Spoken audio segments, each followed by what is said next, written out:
Hello, everybody, and welcome to another edition of Wednesday Night Mayhem right here on YouTube and StreamYard.com. Is Golem F. Michael Fletcher alongside Anthony Florio, Didi Woodson, and Michael Bullock. We do apologize for the little bit of the late start. Basically, we were trying to get everybody all situated and ready to go, but we are here. We got a loaded show, and we don't have a lot of time to deal with this. So, guys, kind of keep it brief. Keep it short. Let's get the job done and let's get it out of here at a reasonable hour. So, tonight, we're going to start off with AEW Full Gear that went down on Saturday. Then we'll do AEW Dynamite from tonight. And then NXT. There is no other Mikey's Mindset because of how loaded the show is already. So, with that said, we're going to start it off with AEW Full Gear from Baltimore, Maryland. And when we started it, we had a pre-show fight. Dr. Britt Baker, DMD versus Brie Priestley. And Dr. Britt Baker won the match in 11 minutes and 35 seconds via submission. We don't talk about pre-show fights. Never do it on the major shows. We won't do it on this show. Now, to the main card. Tag team fight started it off. The now called Proud and Powerful Santana and Ortiz versus the Young Bucks. And it was Proud and Powerful winning the match in 21 minutes. To start it off, great match. Absolutely incredible match. There was definitely a lot of high spots in the match, no doubt about it. But when it was all said and done, this was a perfectly tactical tag team wrestling match that you would love to see in any organization. It doesn't matter if it's from Impact, Ring of Honor, New Japan, WWE. This was tag team excellence. And I think that's the best way to call it. This was a 3.5 stars. Like, literally 3.5. I could even bump it to 3 3/4. It was that great of a opening fight. One of the best opening matches I've seen in AEW since they've started the company about less than a year or so ago. They really put a great way to start the night with an incredible match. Anthony Florio, it is all yours, my friend. Well, I'll tell you what, Matt, it was a very high-energy opener with some great moments. And Ricky Morton getting some in after the match was a good touch to help the Young Bucks get their heat back.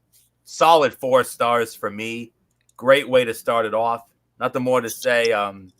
There is something we need to note. It said that Didi Woodson did not see the pay-per-view, so I'm guessing Didi might have to recluse herself from this review. So that is more than fine. No problem, Didi.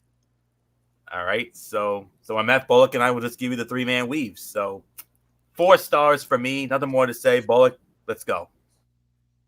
Yeah, definitely a 4-star match. I mean, definitely a great way to start off the Full Gear pay-per-view. I mean, it was well done, well executed. So you guys pretty much touched on it. So let's just move right along, Fletch. All right. Then we had Adam Hangman Page one-on-one with Pac, the winner of the bout in 18 minutes and 30 seconds.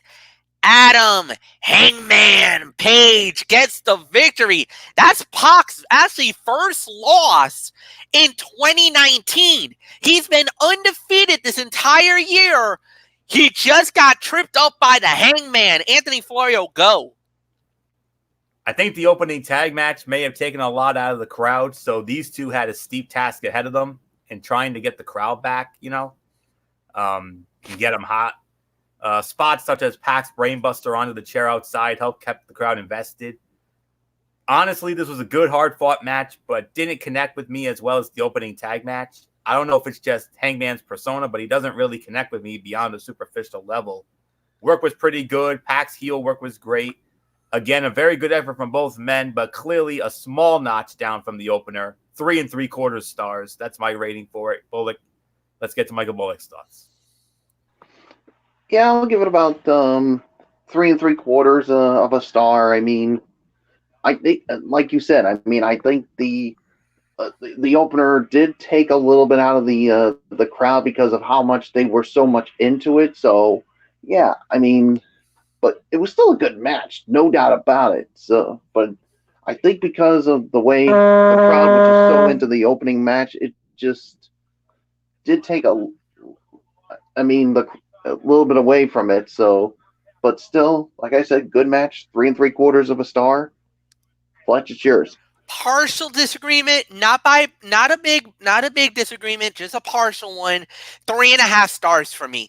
This was a very good match, no doubt about it. But like you guys said, it kind of did take a little bit away from the match. The crowd wasn't as enthused as the first fight was. It kind of, I think the fans wanted a little bit of a breather. Even though the match was solid, it was a very good match, solid fight. The crowd kind of took the momentum away from this match, which was really good in certain parts. And Anthony, you're absolutely right about the Hangman as well. I kind of had the same little bit of a problem with them, but not that big of a problem. I think it was good. It was solid for what it was worth. But let's move on. Next fight of the night, as it was Shawn Spears with the legend Tully Blanchard, 4 Horsemen age, going up against the bad boy of AEW, Joey Janela. When it was all said and done, the winner of the bout in 11 minutes and 45 seconds, Shawn Spears wins the match. Michael Bullock, it's all yours. Again, this was I thought a good match here. I mean, what these two men brought to the table was good. I mean, especially with what Joey Janela was able to do in this match here. So, to me, I'll give it about 3 to maybe 3 1/4 stars for the match. I mean, it was still a good match. I mean, but like I said, I'm still thinking that maybe the crowd was still trying to recover from the opener. So yeah, so there's really nothing more to say. 3 to maybe 3 1/4. So a little bit more of a step down, but still a good match nonetheless. Fletch, it's yours. Total agreement with you on this one. 3 stars for me.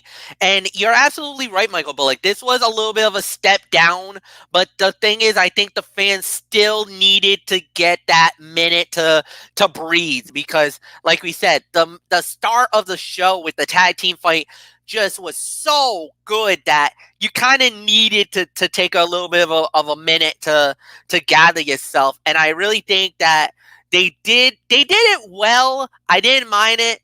The interference during the match kind of takes a little bit away from the match, not too much. Shawn Spears, again, I've been very critical of him, especially at the very beginning of his AEW career.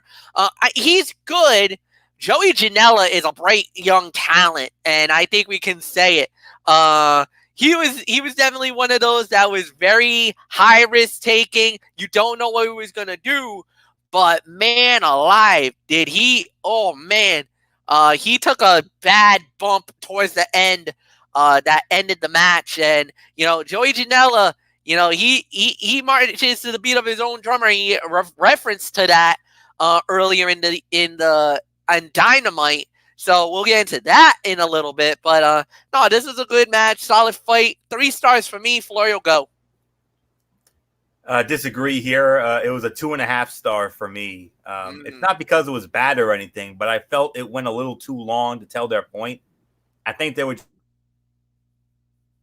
at certain on Spears, but if we all know he's winning, then there's no point in really dragging the match longer than it needs to. So other than that, fine. 2.5 stars for me. Nothing more to say. MF, let's move on. All right. The 3-way tag team match for the AEW World Tag Team Championships. The champions, SoCal Unlimited, they put the titles on the line against the Lucha Brothers, Pentagon Jr., and Rey Fenix, and Private Party, Aisha Cassidy, and Margot Queen when it was all said and done, the winners of the bout in an even 13 minutes, and still the AEW World Tag Team Champions, SoCal Unlimited. This was a good sprint. This was a good match. Another 3-star rating for me. This was excellent. I loved how the dynamic of the match goes. Everybody shined in the match, but more importantly, the champions remained the champions. It was no point for them to lose the belt just yet. They recently won it in a tag team tournament. I think the necessary team won. This was a solid match. This was a good, fast sprint all the way to the end. 13 minutes was plenty of time. They told a good story. I enjoyed it. I thought this was an excellent, excellent match. Probably one of the big bright spots of AEW is their tag team division. And on this show, on that event, the tag team division absolutely shined beyond belief. So there's a few diamonds in the rough in AEW, no doubt about it. Anthony, it's yours. 3.5 stars for me. With large tag team wrestling matches, the biggest key is keeping the crowd engaged. And after the previous matches that came before it, I believe that they did about as decent a job as you can get. All 3 tag teams were able to get adequate offense in and showcase why they are at the top of the AEW tag team division. It was decently paced, the right team won, and all 3 tag teams looked great. And that's pretty much all I was expecting out of this match, and I got what I needed from it. So 3.5 stars for me. Bullock, your thoughts?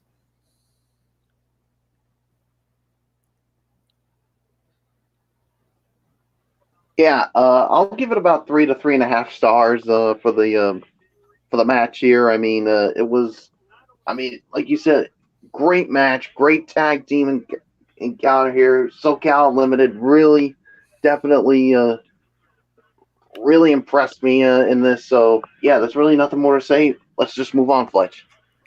And then we go into the women's title match.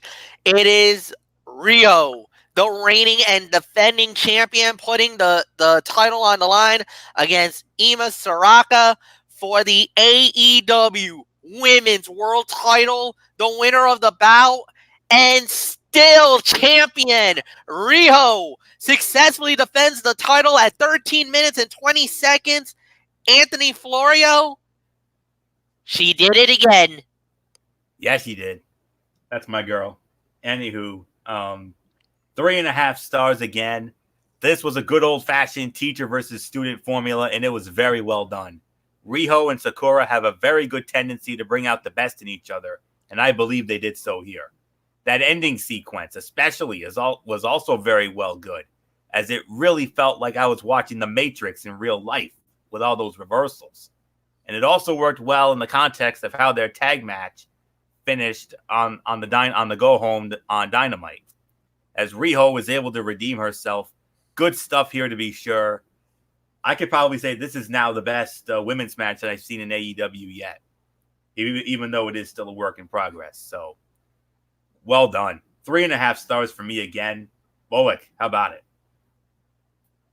Yeah, 3.5 stars for me as well. I mean, Rio continues to really impress me, and like you said, this has been her best match in AEW, and I really hope that she really continues to improve and really get better. And this was definitely a big step for her. So, 3.5 stars. Fletch, it's yours. I agree. 3.5, no doubt about it. Tremendous match, great battle. You could not get any better than this. I mean, this was absolutely an incredible matchup. I think everything worked the way that it was supposed to work, and it did. Successful in my mind. Nothing more to say. Let's move on. Next fight. It was for the AEW World Heavyweight Championship, with a special caveat that if Cody was unable to get the title, that he would no longer be able to challenge for the AEW Championship. The champion, Chris Jericho, accompanied by Inner Circle member Jake Hager, against Cody, accompanied to the ring by his buddy MJF. When it was all said and done, the winner of the bout by technical submission due to the fact that the towel was thrown in the ring, and still the AEW, or the All Elite Wrestling World Heavyweight Champion, Chris Jericho, wins the match in 29 minutes, 35 seconds. Michael Bullock, you lead off. What a match it was, but here's the thing. I mean, because of the match ending with a technical submission with the towel being thrown, I'm gonna have to give it about maybe 4 stars, maybe 4.25. I could have given it a much higher rating, but you know me, I want to see a clean finish. I mean, whether it's an actual submission or, of course, the usual pinfall.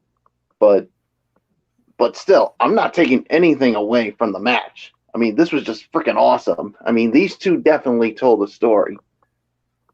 But the big story here after the match, guys, was MJF turning on Cody Rhodes. You disgraceful human being.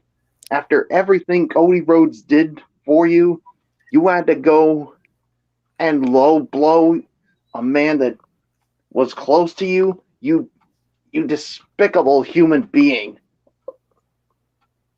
But all in all, great match. 4 to 4.25 stars. I could have given a much higher rating, but there's just something about that ending that really took a little bit away from it for me. That's just my opinion. I don't know how you guys feel. Fletch, it's yours. I'm gonna say 4. I'm gonna say 4.5. I'm gonna give it the 4.5. And Michael Bullock, you're absolutely right. That isn't really the conventional way for a match to end. I don't think we've ever. I think it's been, dude. You got to go all the way back to like 1994. For an ending like that. I mean, yeah, it's Survivor Series 1994 when it was Bret the Hitman Hart versus Mr. Bob Backlund for the World Wrestling Federation Championship. And at that time, it was basically Stu and Helen Hart throwing in the towel on the after Owen, their son begged them to throw the towel in to end the match, and they did. They threw the towel. Thus, that resulted in the title ending. So, I mean, I'm going to agree. It's not the most usual way for a match to end, but like you said, the way that because if you saw that was a little bit of the old school lion tamer of Chris Jericho, the WCW lion tamer. The way he arched that knee right into the back, and the way he was holding the legs, he was arching the back. At a point, I was like, "Oh my God!" Either he's gonna tap out, or his back's gonna get broken. But sure enough, I kind of felt like it was kind of a necessary ending for them, so that it kept Cody strong. But then, like you said, Bullock, the devious, the sadistic, the coward that's MJF showed his true colors by kicking Cody low. And like you said, a despicable human being, a son of a you-know-what. And that was deplorable, reprehensible.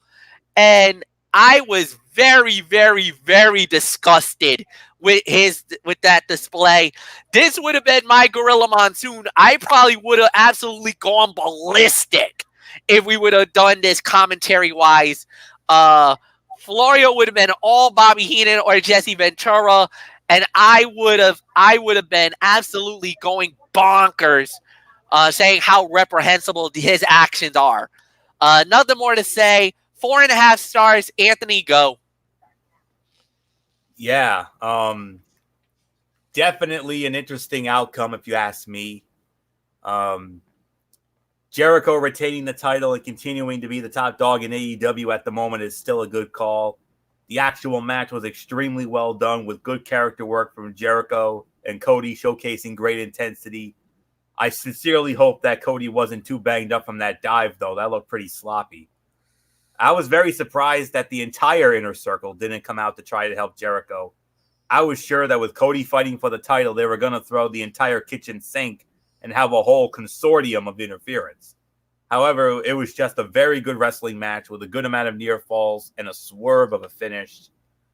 MJF is definitely a natural heel, and I think some foreshadowed MJF costing Cody the title. We didn't, especially MF.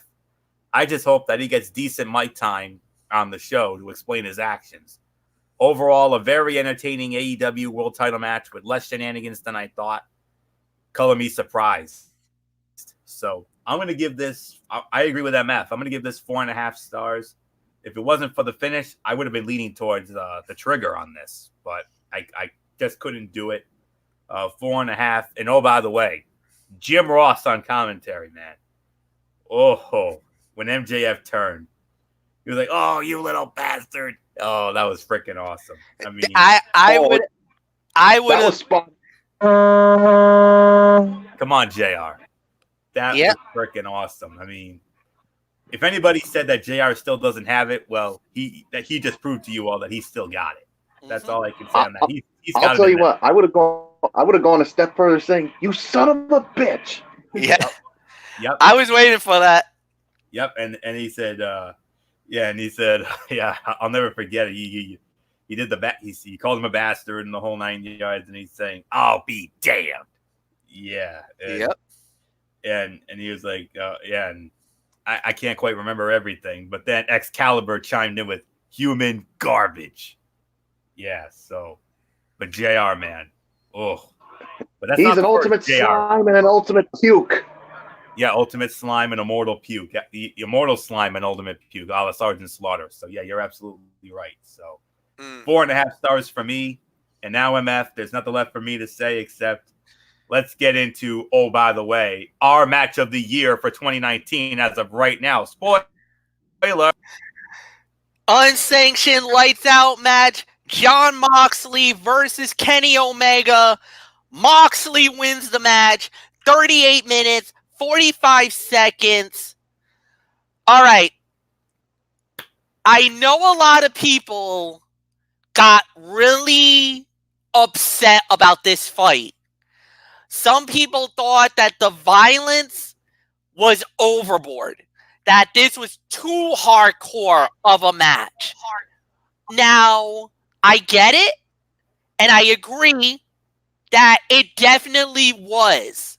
That this was a little, like, even there was points where I felt it was squeamish. Especially it got wicked ugly the minute they started ripping the ring apart. I think that was a point where I think they went a little too far. Even for my standards, they went too far. But the story that was told, the body of work that this was brought, and because we had an actual outcome of a victor, you cannot deny this was a 5-star classic. There's no debate. Do I feel that, they could have done without some of the elements of the fight? Absolutely. So this is definitely 5 stars. This is the fight of the year. Anthony, you're absolutely right. But to call it one of the greatest? No, I'm not going to do that. This was as great of an unsanctioned match that you could have. Now, this is right there, and they'll go up there with Michaels versus Triple H for unsanctioned. No doubt. I'm going to agree with that. But for me, I thought they kind of went a little too far on certain points in the fight. And that's why a lot of people were very vocal about it. As a matter of fact, Jason Hitzebog absolutely annihilated this. Absolutely went after AEW for this because of the hardcore, the too much hardcore element. Some people, even in my own group, thought that they kind of went too far. So yes, it's 5 stars. Yes, it's fight of the year. But this was not a perfect fight. Anthony Florio, it's yours. It was certainly something. Was it entertaining? Yes. Was it a bit over the top? I'd say so as well. First off, the match went nearly 40 minutes long. And after we had just watched the match that went nearly half an hour, it was getting increasingly difficult to give this match our full undivided attention, but we did our very best, obviously. Now, to say that the match delivered on the stipulation would be the understatement of the century. You might as well have called this match straight from CZW. Everything from the barbed wire to the broken glass to removing the padding of the ring made this match seem brutal. If I didn't know that professional wrestling is fake, then you could convince me that these two legitimately wanted to hurt each other badly. It was also refreshing to see Jon Moxley be Jon Moxley. After 7 years of Dean Ambrose, we got the true essence of what a lunatic looks like. So it definitely delivered on that end. On the flip side, however, I thought there was just also a bit too much. Don't get me wrong, I enjoyed the brutality, but I think a lot of time was wasted just to set up the over-the-top spots that really only served the purpose of elongating the fight unnecessarily. For example, the sequence with the removal of the ring padding could have been far shorter. You don't have to go DDT, kick out, Miss Phoenix splash, kick out, and then the finish. It was also kind of disturbing and cringeworthy to watch at times. More power to Omega and Moxley for being willing to put their bodies on the line to that degree. I certainly hope this match was worth it because, they felt it. That's all I can say about it. They definitely felt it the next morning. Overall, the crowd definitely got their money's worth in this main event, but there could have been certain things done better. AEW ended their first pay-per-view on a very high note. It's a 5-star classic for me. And again, Jim Ross on commentary again. I mean, when they did that superplex, that suplex through the barbed wire on the staging, you heard you could clearly hear JR and Excalibur going, "Whoa!" That would have been like me and MF there. We would have had a whoa moment. And then JR with a good God Almighty. What are we seeing? We're seeing two men who absolutely hate each other trying to, oh my gosh. I mean, that was my other JR. Awesome. That's all I can say on that. So 5-star classic. It's a fight of the year. It ranks right up there with Tyler Bate and Walter from Cardiff. So there's nothing more to say. 5-star classic. Michael Bullock, they use freaking Mount does that. Not just a bed of mousetraps, but what about all that barbed wire? I mean, oh my goodness gracious. I mean, that was the total definition of it going too far. I mean, it lived up to the hype, but I thought some of the things they did went way overboard here. And there were times I literally cringed. I'm like, I hope these two are going to be okay. I mean, after what they put their bodies through, I mean, I'm like, as soon as Moxley and Omega landed on that barbed wire, I was channeling JR from 1998. Remember that Hell in a Cell with The Undertaker and Mankind? When Mankind got thrown off the top of the cell and JR was like, Good God Almighty, that killed him. I was almost channeling that when they said, Good God Almighty, Moxley and Omega, they killed each other. Oh my gosh! I don't know if we're ever gonna see a match like this ever again. And quite frankly, guys, I hope we don't, because I don't know if I could have. I don't know if I could have taken another minute of that. 5 stars, no doubt, but my message to AEW, please. Go. What would I say? Take a step back when it comes to having a match like this. It's okay to be to go all hardcore, but this was 10 times hardcore, and then some. So 5 stars, match of the year. Fletch, I don't know what else is there to say. Well, let's just go very quickly, gentlemen. Give me your overall review. Anthony, you lead off. 9 out of 10. I can definitely recommend Full Gear. AEW made a very positive first impression in their first pay-per-view in the post-television era. While I do think some of the matches could have been cut shorter, there is a litany of quality on this card. There's bound to be something that you can enjoy here. You could consider AEW's first real pay-per-view a success. If your worst fight of the night is a 2.5-star match, that means you're doing something right. So I'm going to give this a solid 9 out of 10. Very good show. Definitely ranks up there as far as events of the year go. No doubt about it. So nothing more for me to say. Bullock, let's get your thoughts on it. 9 out of 10 for me. I agree. 9 out of 10 for me. There's really nothing more to say. Fletch, move on. All right. 9 out of 10. No doubt about it. It is now time for AEW Dynamite on TNT, as it was tonight from Municipal Auditorium. And that sounds like a ring of a bell down in our neck of the woods, fellas. In Nashville, Tennessee. So we start. Oh yeah, and we started the show. Jon Moxley versus Michael Nakazawa. But the fight only lasted 1 minute and 4 seconds, with Jon Moxley winning. Dud. Worst fight of the night by default. Nothing more to say. Cut. Florio, cut. Yikes. Cut out. Come on, MF. Come on. Cut out. All right. I know you want to get into everything. All right. But yeah. If there is, fair enough. Don't make us waste our time. Let's go. All right. Fair enough. Then we had Jurassic Express versus the Dark Order, and it was the Dark Order winning the match in 11 minutes and 3 seconds.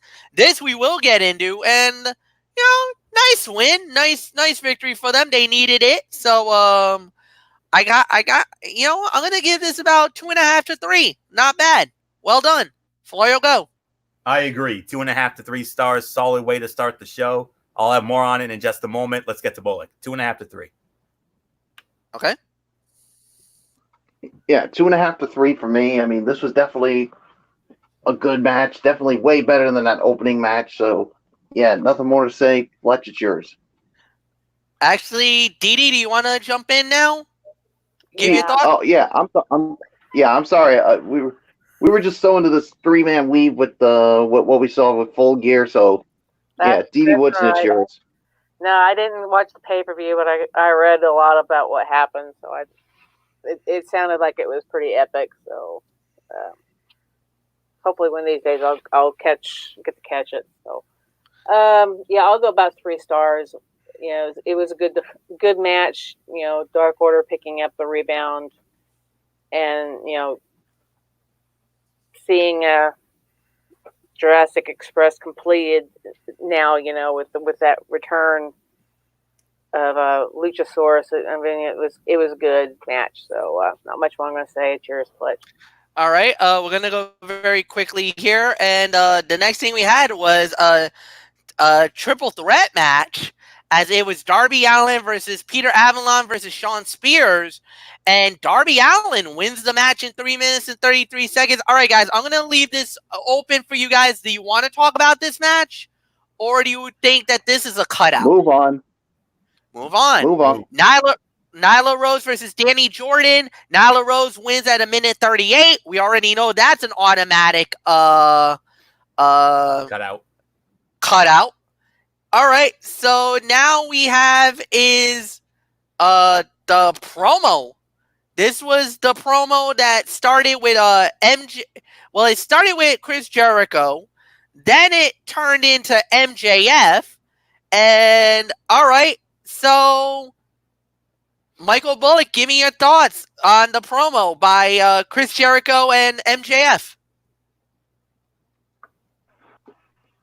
And I thought it was a good promo. I mean, Chris Jericho. I mean, basically talking about everything that went down with the match at Full Gear, and then all of a sudden we thought Cody was coming out, but it was that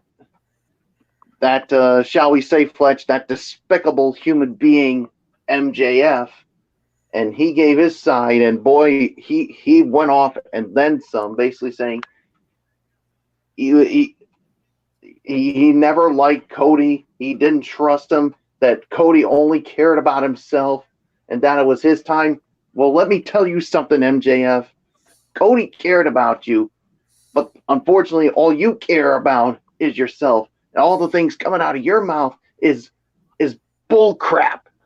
So you're a despicable human being. I don't like you. I hate you, and no. I loathe you for that stunt you pulled, and I think it looks like he's joining the Inner Circle, and then Cody all of a sudden comes out when he wasn't supposed to be in the house, and he decides to go after MJF, and then all of a sudden this new guy comes that was rumored, and boy, he laid out Cody. So yeah, so there's really nothing more for me to say. So Fletch, I mean, I really don't know much about this guy. I don't know if you do, but maybe get into it for the viewers out there who don't know who this person is. And this person was who are you talking about, Florio? Wardlow. Oh, I'm a little bit of it's kind of a little bit out there. I'm not really too familiar with Wardlow at all. Me neither. So yeah, no, I'm not really too familiar with Wardlow. So I don't know. We'll have to wait and see. Dee, what's in? Give me your thoughts quickly. From what I've gathered, and I'm not 100% certain, he's worked with MJF before. Wardlow. I'm trying to think. I think maybe Major League Wrestling, MLW, possible. Maybe. I don't know. I'm gonna have to do some research on this guy. No, this was fine. I thought it was a very good segment. Nothing more to say. I enjoyed what they did. I like that Cody tried to get a little bit of the payback, and we'll have to wait and see what happens. So not bad. Florio, go. Segment of the night. The MJF Jericho interaction was a lot of fun. MJF unsurprisingly passed the test of looking like he belonged and felt comfortable sharing that space and time with Jericho. So very well done segment, to say the very least. Served its purpose. Nothing more to say. Let's move on.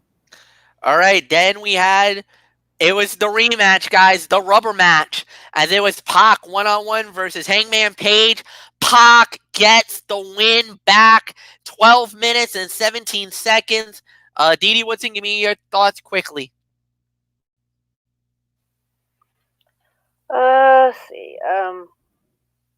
I'm going to give it about 3/4 of a star. It was a good match. The guys played good off of each other. A lot of back and forth. Very well done in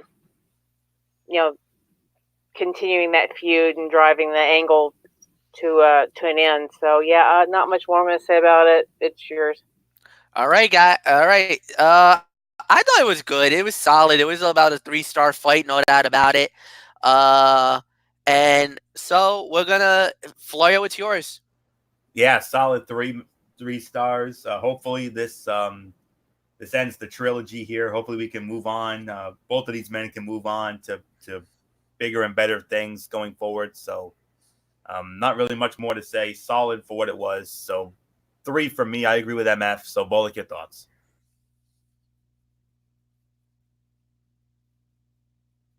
What did you rate it? I rated it 3. Yeah, I would give it 3 stars as well. So nothing more to say. Let's move on. All right, and then we go up again, and then we do have a whole bunch of chaos in the back, but it led to the main event of the evening, SCU versus Chris Jericho and Sammy Guevara. The winner of the bout in 11 minutes and 12 seconds was SCU. They get the big victory here. Scorpio Sky rolled up Jericho for the 1, 2, 3. Oh my goodness, Scorpio Sky, what have you done, my brother? You know what he's done? I'll tell you what he's done, MF. He just created a championship committee moment for himself. Yes, I think so. Very much so. Main event, I gotta say, 3 stars, good match, solid fight. Nothing really more to say. Anthony, you kind of hit the nail on the head. We got a championship committee moment. We got some thinking to do. Is Scorpio Sky the next in line for the AEW World Title? Let's think about this for a moment, MF. You only pinned the World Heavyweight Champion. So yeah, but what does that mean? Wins and losses do matter in AEW. Yes, so this is a little different. This is not like WWE. Yeah. Right. But because unlike in WWE, where if you pin a champion, you're pretty much guaranteed a title shot. Whereas here, you have to have the proper number of wins. And it might be just one of those big moment things here. They obviously didn't want to take the titles off of SCU. They obviously didn't want to give the Inner Circle more gold. We would have had Jericho 2 belts if this had been the case. But solid for what it was. I agree. This was another 3-star fight. The finish was a little bit rushed. It's only because of that damn TV time thing. You guys have the network. You have the money. You got Turner's money. So, overrun. Hello, your competition does it. You pretty much do everything else it does. Why not overruns? They do it. Why can't you? Simple. 3 stars. Bullock, move on. Yeah, 3 stars. I mean, this is where, like you said, Florio, they should have had an overrun because the match, the finish felt rushed. And I know some people say, you beat the world champion and it's a championship committee moment, but I want to see more from him, especially in a singles match, before I could say, all right, this guy deserves an AEW world title shot. So that's just my personal opinion. Dee Woodson, it's yours.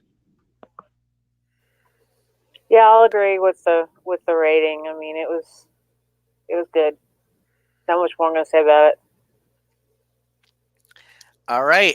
Overall review time, Anthony. You lead off.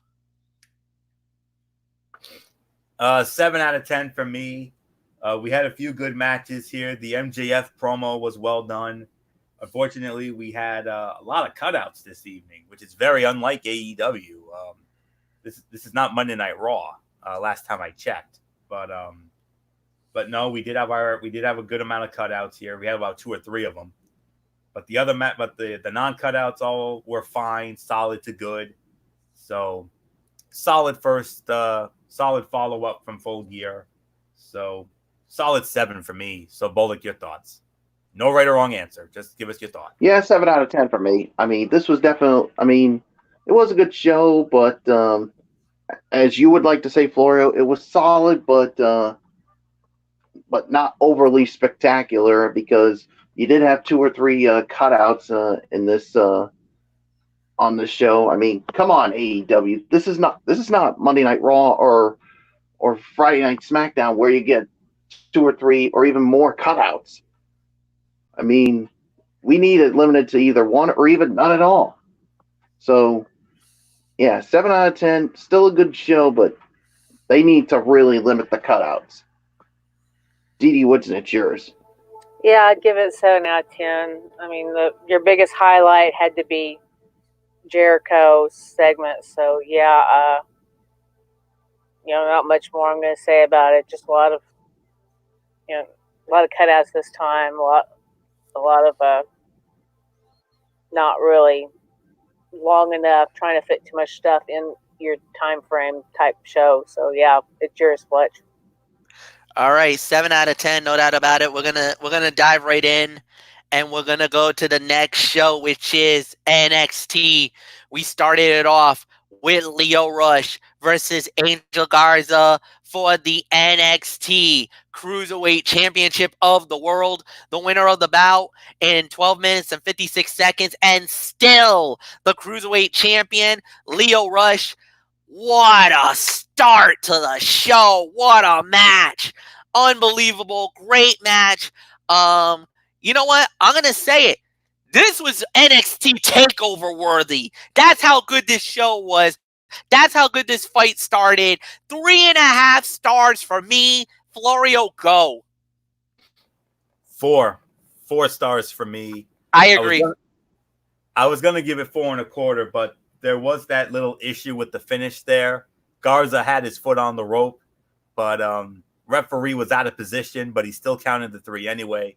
But other than that little nitpick, this is a loss that raises Garza's stock and sets him up either for a rematch or at least a reason why he didn't win if he goes on to something else.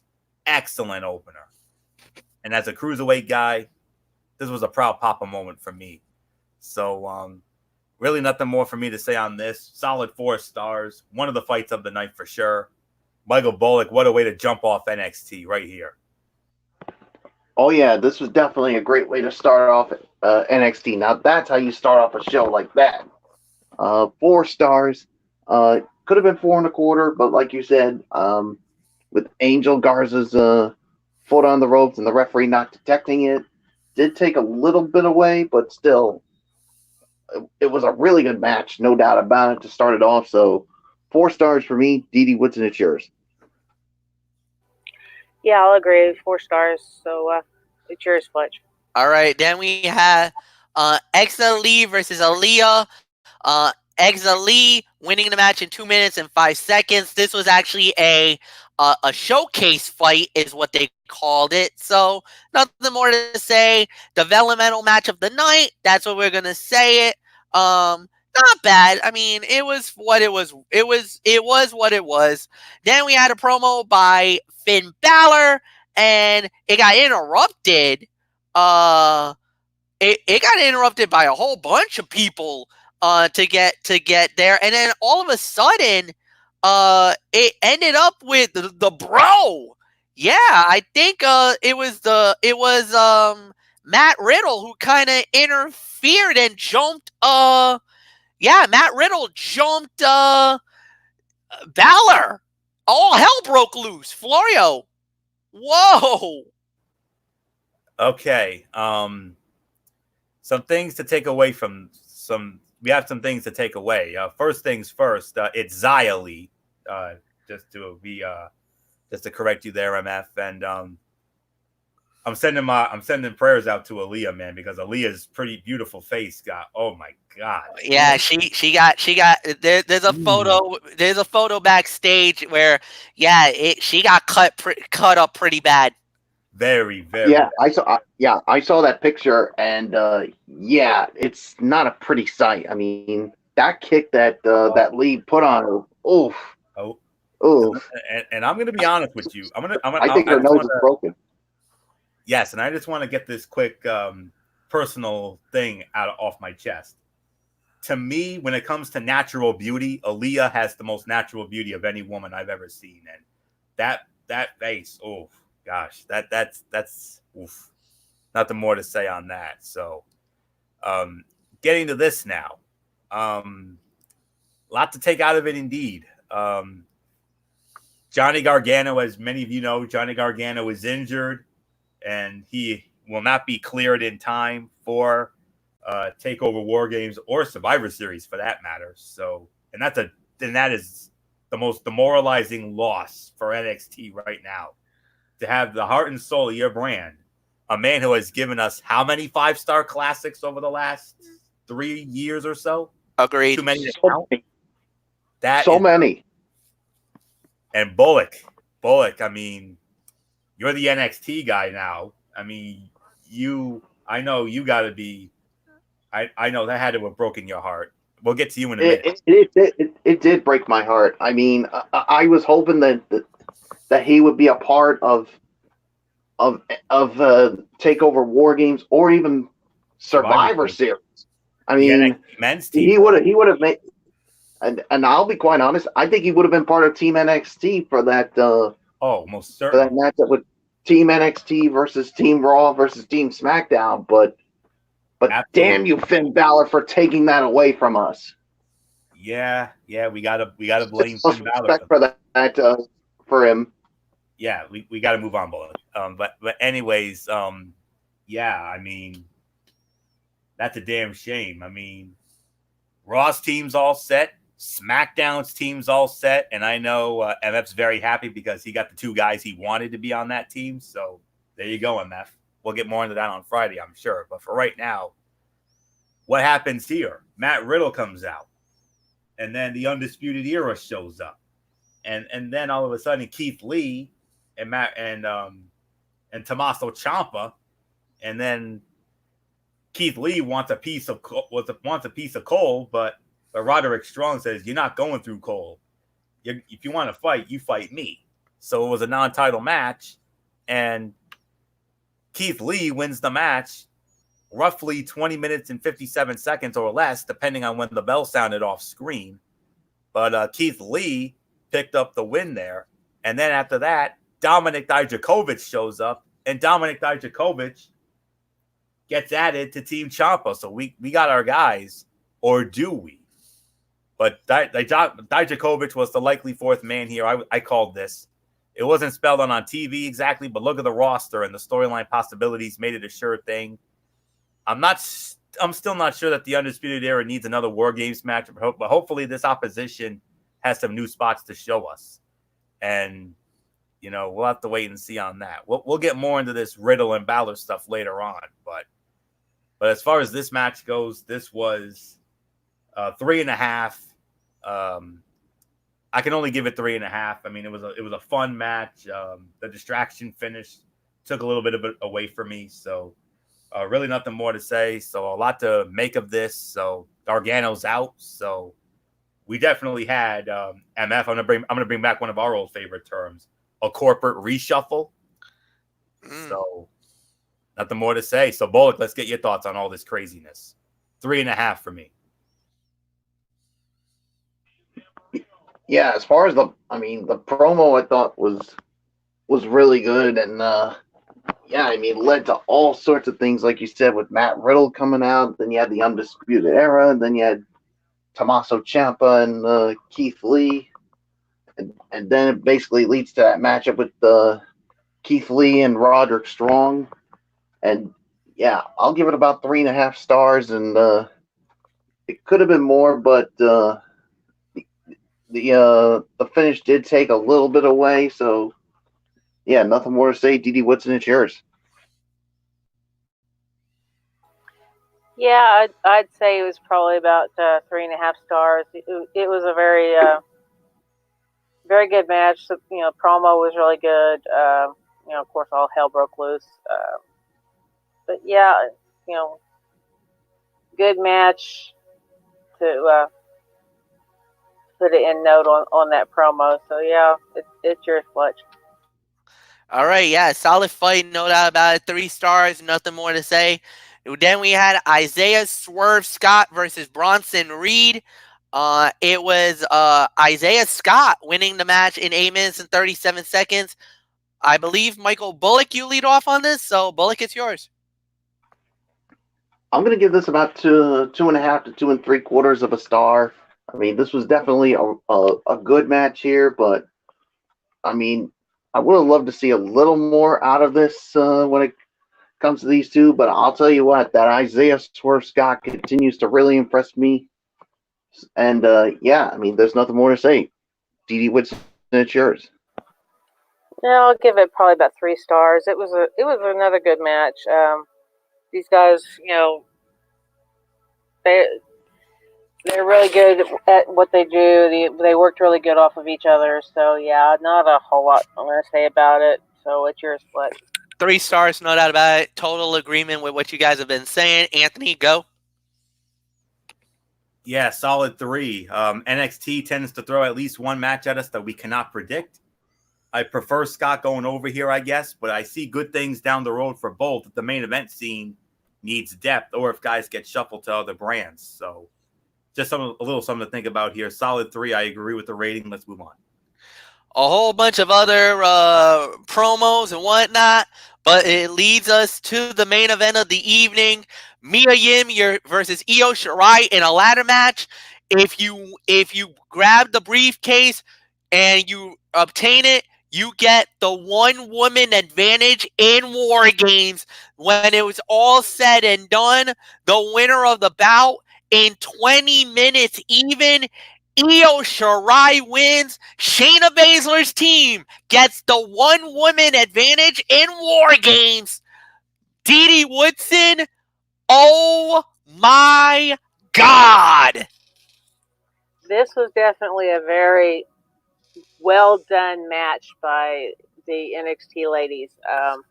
Yeah, we did have, the interference that came in, but this being a ladder match, that doesn't matter. That you throw out the interference stuff here. I was a little surprised Dakota Kai actually did have Mia's back,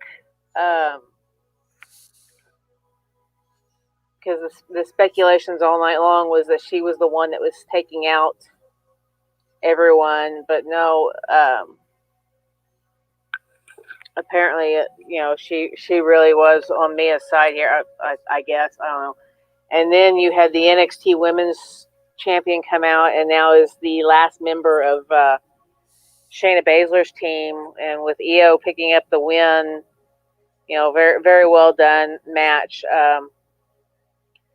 And even at the end, Bayley coming out, bringing the retribution for SmackDown, and attacking Shayna. That was also very well done. Continuing the takeover theme that we've got going between the 3 shows. So yeah, very well done. I'm going to give it probably I'll do about 4 to 4.5 stars because I thought this was a very well done main event. Very very good way to end NXT. So not much more I'm going to say. It's yours, Fletch. 4.5 stars. I could easily pull the trigger and yell 5. It's that close.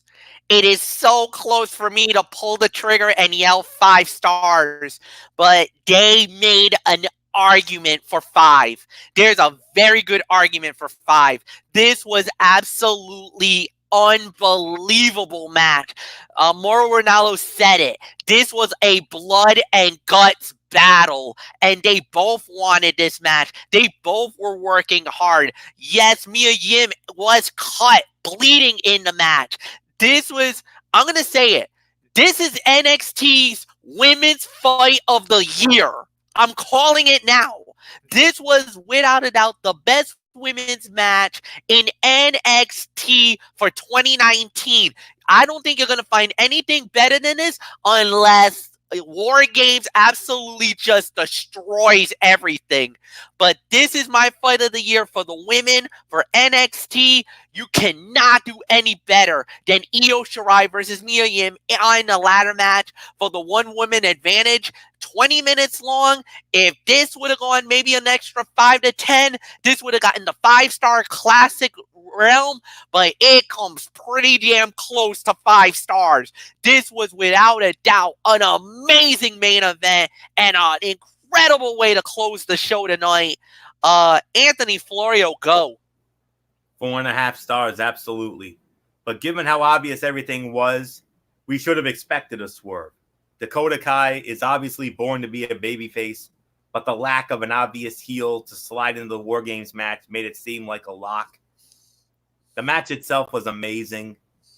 Some parts were slow and not marked by any particular innovation, which is probably okay, since it was mostly to serve a storyline purpose and not to finish a feud.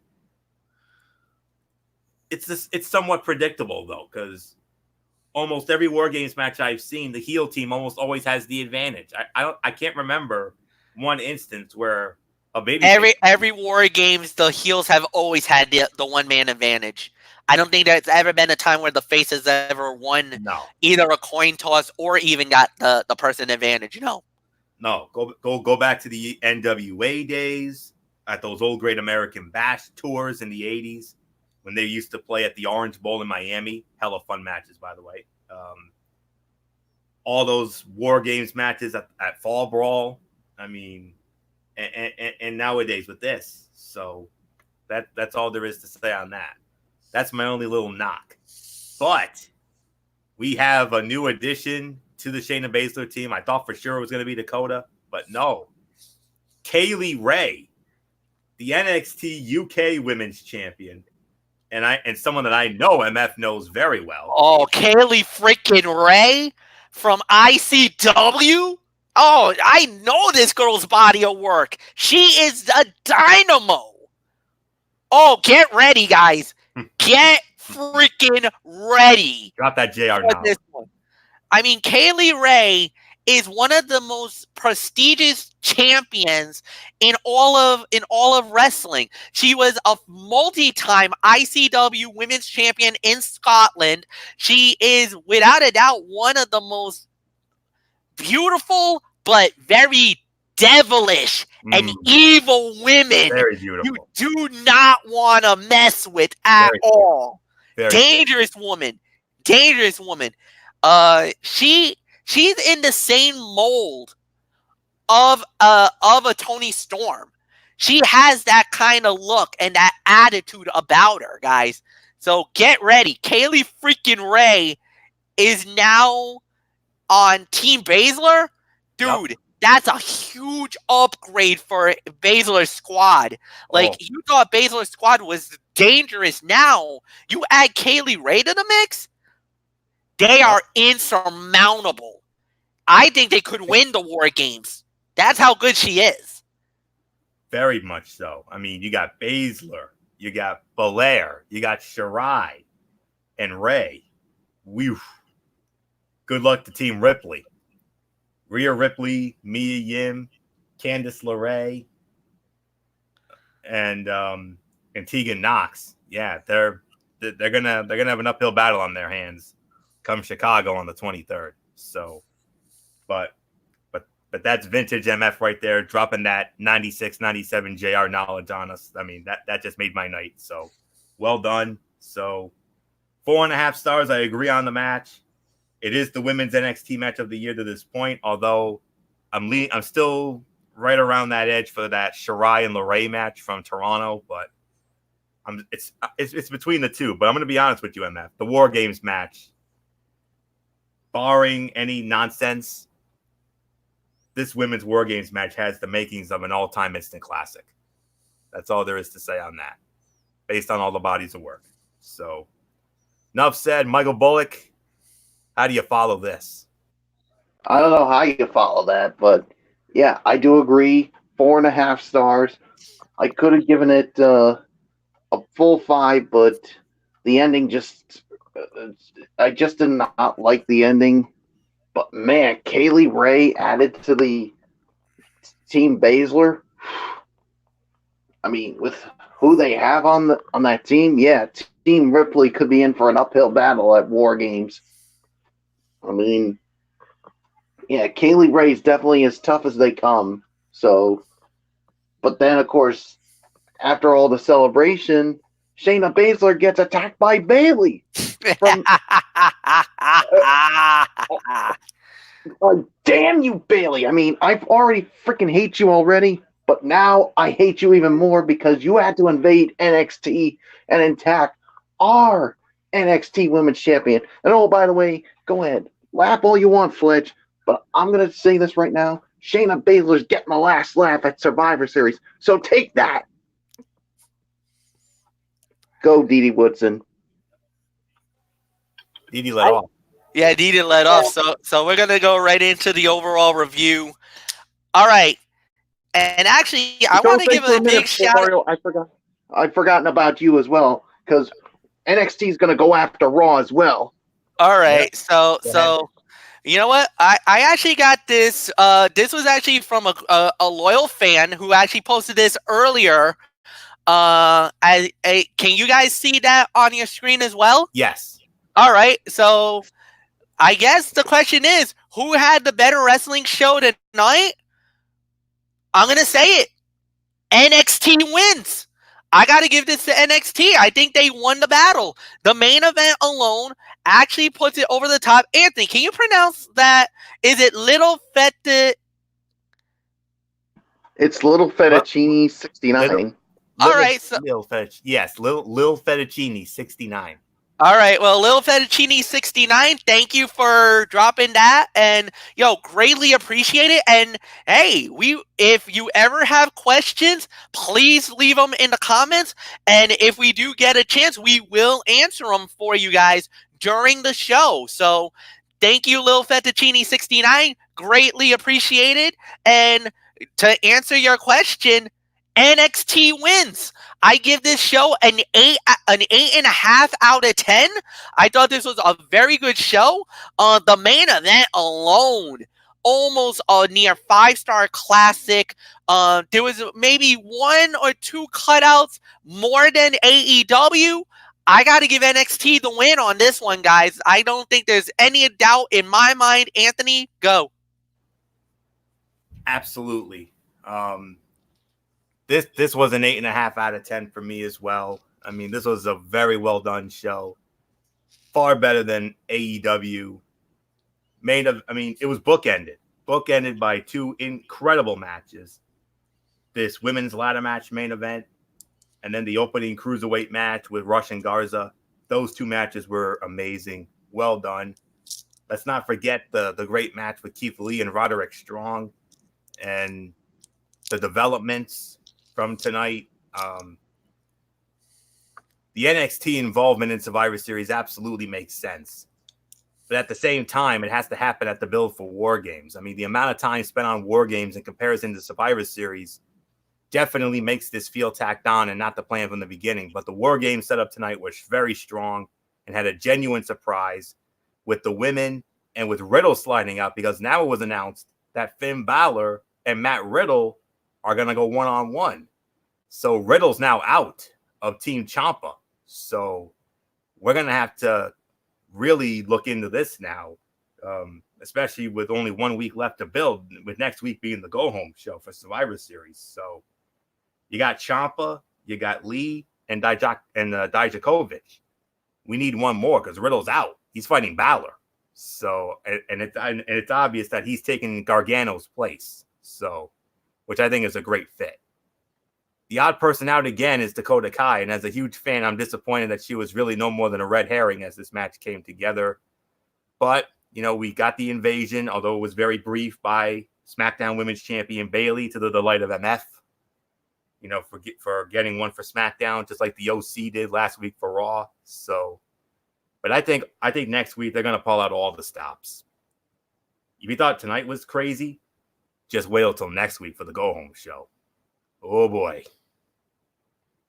8.5 for me. I agree. No doubt about it. Bullock, your thoughts?